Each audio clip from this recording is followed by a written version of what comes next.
What's up guys, in this tutorial I will show you how to appear offline on Facebook Messenger.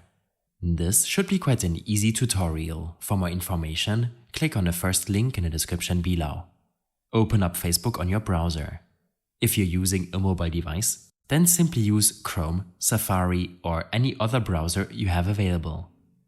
After logging into your account, click on the Messenger icon on the top right of your screen.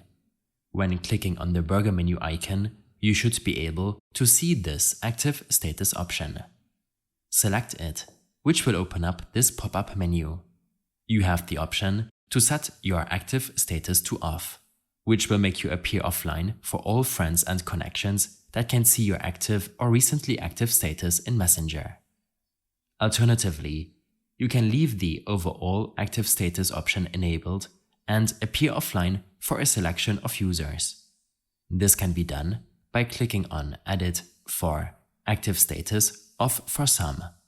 Look up the users and add them to this list before clicking on Save. This will allow you to appear offline on Facebook Messenger to all or a selection of friends. More information regarding your offline status on Facebook can be found in my extensive guide linked in the description below. I hope this helped you out.